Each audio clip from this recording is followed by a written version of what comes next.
I'm David Lombardo, and this is WCNY's The Capitol Press Room. This summer, the State Energy Research and Development Authority, known as NYSERDA, which was founded back in 1975, released its first ever accomplishments report, highlighting their work through the end of 2025, with some of their headline achievements revolving around the utilization of solar energy, as well as the promotion of electric vehicles. For more on the findings, we're joined by Doreen Harris, President and CEO of the authority. Well, I want to start with an accomplishment that might seem maybe a little counterintuitive to listeners given their experience with their energy bills this summer and winter. But this is this claim that as a result of NYSERDA, New Yorkers now save over $2.3 billion on their energy bills annually. Can you walk us through where those savings are and NYSERDA's role in achieving them?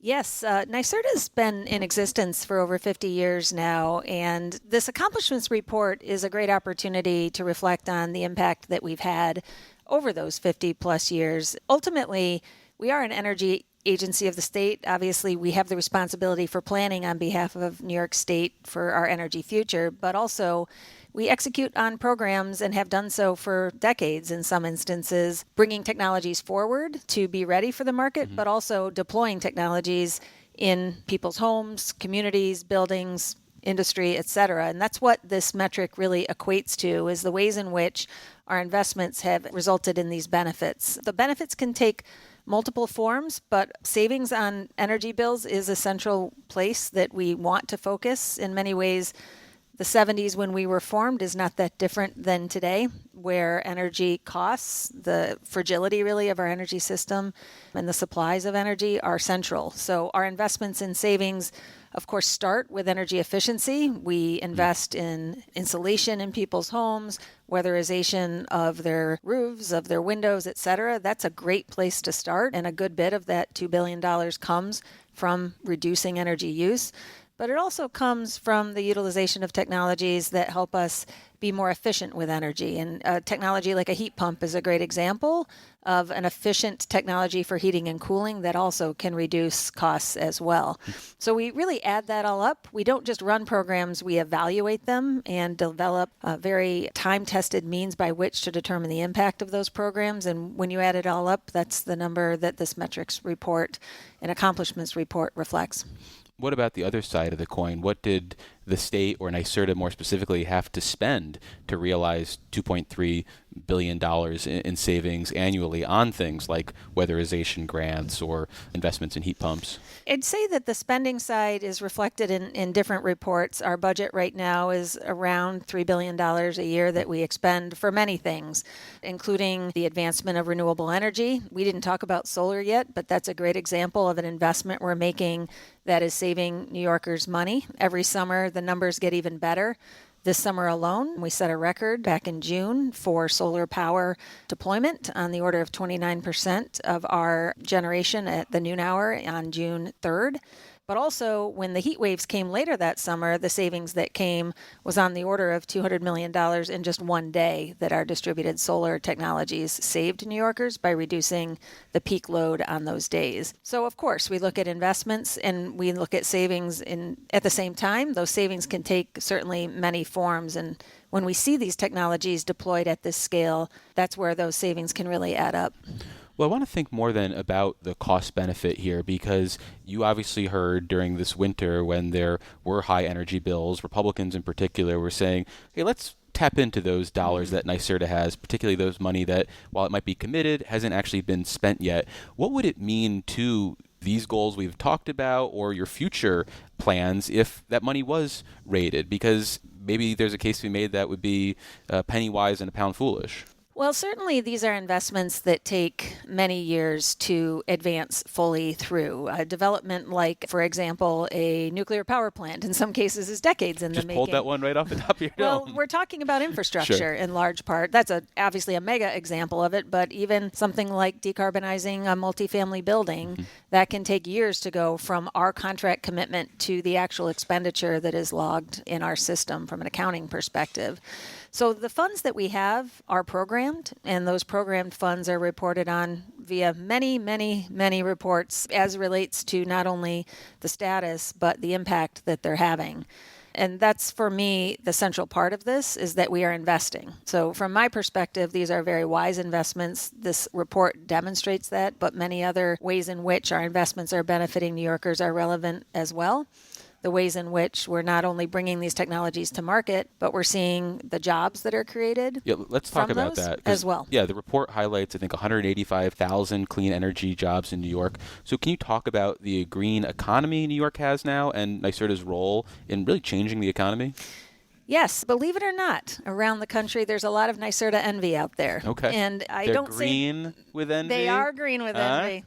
I don't say that just as the leader of NYSERDA, but generally, we are an instrument of the state that has demonstrated flexibility, a ability to be market forward, and to really drive investments and impact. And certainly our jobs are a great example of that. New York benefits greatly, and New Yorkers benefit greatly from our clean energy economy in multiple ways, not just from the projects and the impacts thereof, but the economic development that comes with it, among that being jobs. You mentioned the 185,000 jobs that we now have in the clean energy workforce. That's everything from a solar installer to an operator of a wind farm to a heat pump manufacturer to the attorneys that spend their time in contracting and other means. So the point being, this is an economic engine. I think we all think about energy systems differently today than perhaps we did decades ago.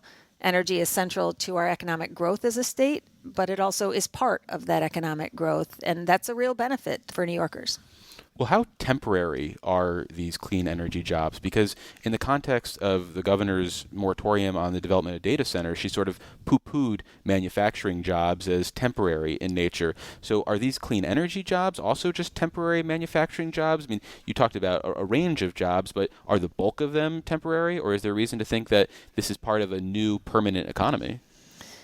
Well, we certainly recognize that the commitment to these technologies and to our progress is central to making sure these jobs are durable. Governor Hochul has certainly demonstrated that over her almost 5 years in office. She's had to navigate a lot of twists and turns, as have we, relative to global market dynamics, and now, of course, the federal government's assault really on these technologies. But all that to say, our state does not operate in a vacuum. It is relevant what is happening in the world as well as in the country. One of the things that we know is that our commitment remains firm. These jobs are the product of that durable commitment and something we intend to maintain. One of the NYSERDA programs that we've covered a lot over the last 6 years is what's known as the Build Ready program, essentially getting these undesirable sites ready for green energy projects. And there was a pivot with that program in 2025, I think, kind of a recognition that maybe it wasn't as successful as envisioned, not a lot of takers for it.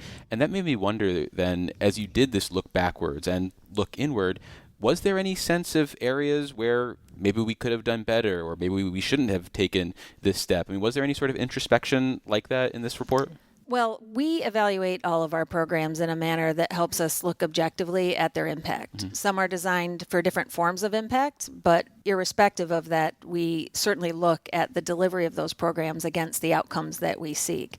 And it is true that not all programs are wildly successful. In some cases, it's because of the design, but in other instances, it's because of market dynamics, market readiness, technology challenges, et cetera. And part of our job as the Research and Development Authority of the state of New York is to take some chances on technologies to bring them to market. A good example might be the investments we made in battery energy storage technologies decades ago. That now has brought us to the point as a state in which we are actually a hub for much of the battery energy storage innovation, investments in universities, and now manufacturing across our state. But there may be others that were not market ready, and our job is to, as we call it, fail fast, right? To make sure that we are minimizing the impacts of those types of investments by having really solid market analytics around the impact of the programs.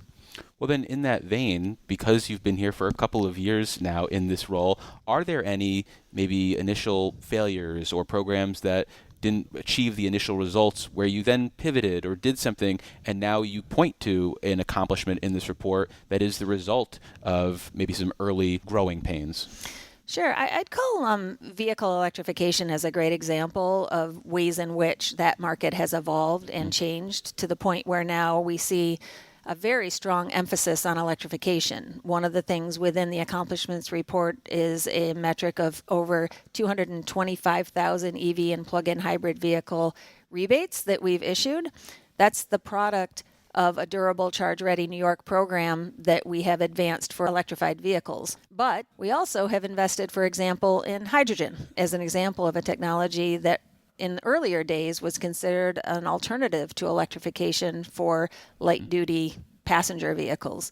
What's happened now is really the market has centralized around electrification, and we've done so with myriad investments around electrified light-duty transportation. Hydrogen remains a resource that is considered more relevant for medium and heavy-duty transport, but an example of the market development that we have focused in the area where the market is heading.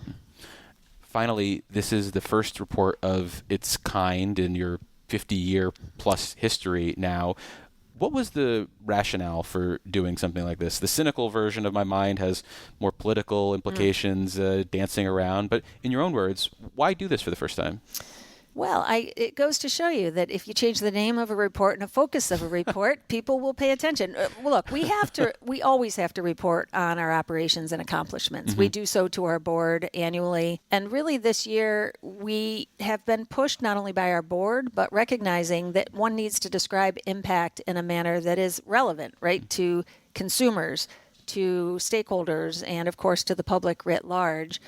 As much as I love an MMBTU or a megawatt hour, maybe we need to think about the impacts that we're having in a manner that is reflective of the consumers that are benefiting from them. So that's why we talk about jobs. That's why we talk about dollars saved on a hot day in June. That's why we talk about how many homeowners we're reaching with our clean energy hubs. They're great examples of putting into practice our work in a way that's more relatable. And I think for us as an organization, it's reflective not only of the impact we're having, but the growth we've had as an organization, recognizing our ability to communicate in a more comprehensive but also relatable manner. Was that a British thermal unit reference tossed in there, or did I get that completely wrong? You got a chemical engineer here. You're always going to get those. Well, President Harris, thank you so much for making the time. I really appreciate it. Thank you. Support for the Capitol Press Room comes from O'Donnell & Associates, a public affairs firm providing strategic guidance to businesses and nonprofits on navigating policy and regulatory issues. More information is available at o'donnellsolutions.com.